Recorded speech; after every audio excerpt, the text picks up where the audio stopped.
नमस्कार मित्रों, मैं डॉक्टर पंकज सोनी, सहायक प्राध्यापक रसायन शास्त्र, बेसिक्स ऑफ ऑर्गेनिक केमिस्ट्री के सेकंड पार्ट ऑफ वीडियो में आप सभी का स्वागत करता हूं।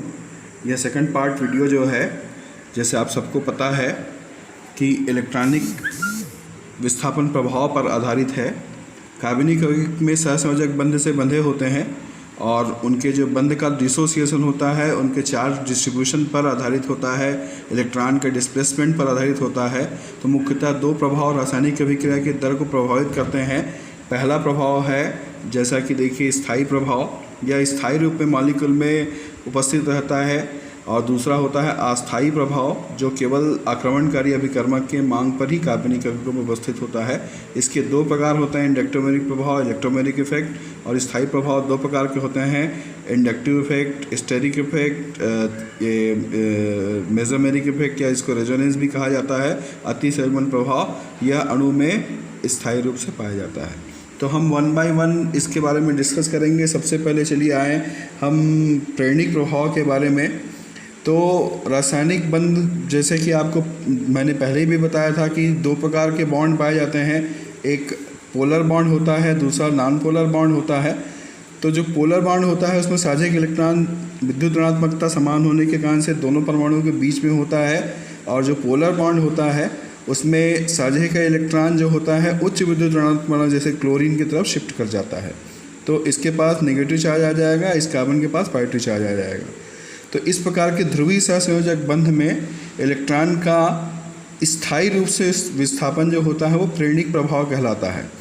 इसे संचारी प्रभाव भी कहा जाता है, क्योंकि पूरे ऑर्गेनिक कंपाउंड की सीरीज़ में पाया जाता है और लगभग 4 कार्बन के बाद यह प्रभावहीन हो जाता है।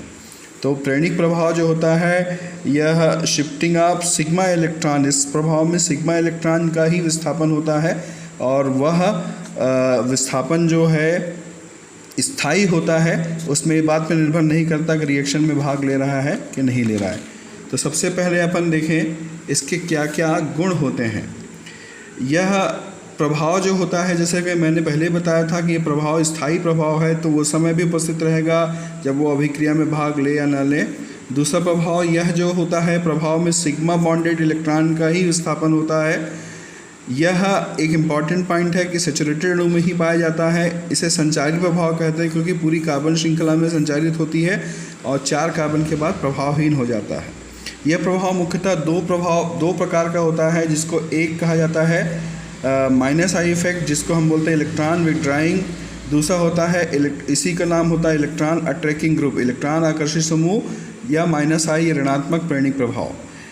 यह विषम परमाणु जो साझे के इलेक्ट्रॉन को अपनी तरफ आकर्षित करे, मतलब श्रृंखला में यदि यह धन आवेश उत्पन्न करे तो वह माइनस आई इफेक्ट या ऋणात्मक प्रेरणिक प्रभाव कहलाता है, जिसका क्रम है कि नाइट्रो ग्रुप में सबसे ज़्यादा, फिर साइनो ग्रुप में, फिर कार्बोक्सिलिक में, फिर फ्लोरो, क्लोरो, इस प्रकार से इसका क्रम पाया जाता है। दूसरा होता है प्लस आई इफेक्ट।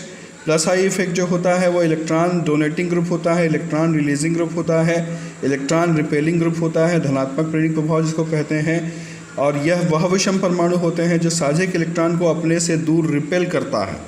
तो रिपेल करने से उस अणु में, श्रृंखला में नेगेटिव चार्ज आ जाता है और ये उसका क्रम है O-, CO, ये टर्शरी ग्रुप हो गया, CH3 होल थ्राइस 3, ये सेकेंडरी ग्रुप हो गया, मैंने R2 से रिप्रेजेंट किया है, ये प्राइमरी हो गया। फिर मिथाइल एक हाइड्रोजन होता है, और हाइड्रोजन में ध्यान रखने वाली बात यह है कि ना तो धनात्मक प्रेरणिक प्रभाव पाया जाता है ना ऋणात्मक। तो इसके इफेक्ट क्या हैं? अलग अलग प्लस आई माइनस आई के इफेक्ट हैं। पहले अपन देखें माइनस आई इफेक्ट जो होता है वो कंपाउंड की आयनिक प्रॉपर्टी में वृद्धि करता है, मैंने प्रोपोर्शनल साइन लिया है, और बॉन्ड लेंथ में कमी करता है। तो यह क्रम जैसे मैंने लिखो methyl fluoride, chloride, methyl bromide, methyl iodide, तो ये उसका क्रम है 1.38। जब चूँकि फ्लोरीन में माइनस आई इफेक्ट सबसे ज़्यादा होगा तो बॉन्ड जो लेंथ होगा वो सबसे कम होगा। तो देखिए 1.38, और यहाँ पे ये जब आयोडीन हो गया तो 1.24। यहाँ पे निश्चित बात है कि इसमें फ्लोरीन अपने साझे के इलेक्ट्रॉन को ज़्यादा अपनी ओर अट्रैक्ट करेगा, सबसे ज़्यादा आयनिक होगा, और ये सबसे कम आयनिक होगा। मतलब ये पोलरिटी को बढ़ाता है और आयनिक प्रॉपर्टी में वृद्धि करता है। दूसरा इफेक्ट और देखें, एक महत्वपूर्ण कि यह जो होता है डाइपोल मोमेंट में वृद्धि कर देता है। मतलब डाइपोल मोमेंट ये जैसे क्लोरीन में, ब्रोमीन में, आयोडीन में देखें तो यहाँ पर 1.85 है और आयोडीन के केस में सबसे कम विद्युत ऋणात्मक है 1.64 डिवॉय है। एक महत्वपूर्ण इफेक्ट होता है कि माइनस आई इफेक्ट जो होता है वह एसिड स्ट्रेंथ में वृद्धि करता है। किसी अम्ल की प्रबलता को हम Ka से मापते हैं, अम्ल वियोजन स्थिरांक, और माइनस लाग ऑफ Ka बराबर Pk होता है, मतलब Ka Pk का विपरीत होता है। तो प्रबल एसिड जो होगा उसका K का मान ज़्यादा होगा, Pk का मान कम होगा। हम एक एग्जांपल से समझें इसको, जैसे कि ये मैंने ये एग्जांपल लिया है फॉर्मिक एसिड का, एसिडिक एसिड का, प्रोपियानिक एसिड का।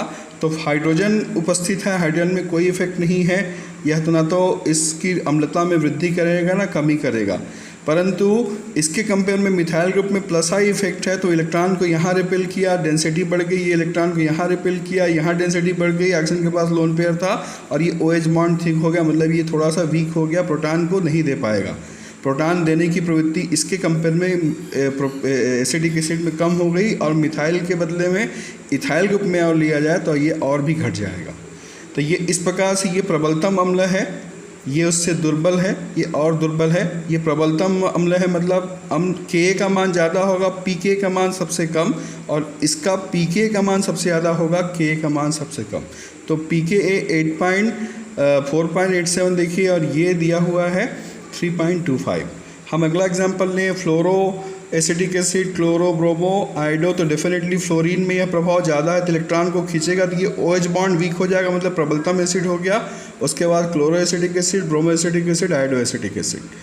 यहाँ पर फिर से देखा जाए तो ये सबसे प्रबल अम्ल है, K का मान ज़्यादा, Pk का मान कम। यहाँ पे सबसे दुर्बल अम्ल है तो K का मान सबसे कम, Pk का मान सबसे ज़्यादा। एक और एग्जांपल लें, ट्राई क्लोरो एसिड। अब 3 क्लोरीन हमने ले लिया है, तीनों हाइड्रोजन को रिप्लेस कर दिया है, try chloro acidic acid, die chloro, monochloro और एसिडिक एसिड। तो निश्चित बात है 3 क्लोरीन ग्रुप हैं, तीनों माइनस आई इफेक्ट वाले हैं, तो OH बॉन्ड सबसे वीक होगा, ये सुपर एसिड जैसा बिहेव करने लग जाता है और ये सबसे स्ट्रॉन्ग एसिड हो गया। इसी प्रकार से trifluoro, definitely trichloro, tribromo, तो ये अम्लता का क्रम हो गया। इस प्रकार से ये अम्लीय प्रबलता में माइनस आई इफेक्ट वृद्धि करता है। बेसिक स्ट्रेंथ के ऊपर क्या प्रभाव हो तो ये देखें तो प्लस आई इफेक्ट क्षारीय प्रबलता में वृद्धि करता है। क्षारीय प्रबलता को Kb मतलब क्षार वियोजन स्थिरांक से मापते हैं और ये देखेंगे Kb व्युत्क्रमानुपातिक होगा Pkb का। तो यहाँ पर हम एक सिंपल एग्जांपल से देखें तो ये इथाइलेमीन है, यहाँ पर देखेंगे डाई इथाइलेमीन। हमने एक सिंपल एग्जांपल लेते हैं, जैसे कि अमोनिया हो गया। अमोनिया क्षार है क्योंकि लोन पे इलेक्ट्रॉन प्रोटॉन को जो ग्रहण कर लेता है, जो प्रोटॉन को ग्रहण करने की प्रवृत्ति में वृद्धि करेगा, तो ये मिथाइल ग्रुप में इलेक्ट्रॉन डोनेट से डेंसिटी बढ़ गई तो ये ज़्यादा हो जाएगा, इथाइल में और ज़्यादा होगा। ये सबसे प्रबलतम क्षार हो गया इथाइलेमीन, उसके बाद मिथाइलेमीन, उसके बाद फिर क्या आ गया ये देखें तो अमोनिया आ गया। तो इस प्रकार से प्लस आई इफेक्ट ज़्यादा यहाँ पे है तो प्रबल क्षार हो गया, इससे दुर्बल क्षार, इसमें कम प्लस आई इफेक्ट है, अमोनिया में हाइड्रोजन है तो सबसे कम होगा।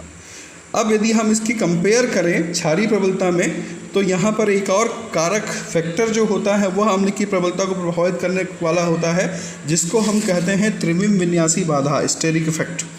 बल्क इफेक्ट भी कहते हैं कि यौगिक में विद्यमान वह बल्की ग्रुप जो उसकी ज्यामितीय विन्यास के साइज़ के आधार पर अभिक्रिया की दर को घटा देता है। जैसे एक सिंपल एग्जांपल देखें कि ये जो डाईमिथाइल, ये यहाँ पर फर्स्ट और यहाँ पर ये 5th पोजीशन पे 2 मिथाइल ग्रुप है, और ये जो होता है डाईमिथाइल बेंजोइक एसिड है, यह एस्टेरिफिकेशन नहीं करता क्योंकि ये इसको बल्की ग्रुप इस प्रकार से स्पेस में व्यवस्थित होते हैं कि इसकी जो एस्टेरिफिकेशन मतलब इसके साथ अल्कोहल की होने वाली अभिक्रिया को रोक देता है। इसी को हम त्रिविम विन्यासी बाधा कहते हैं।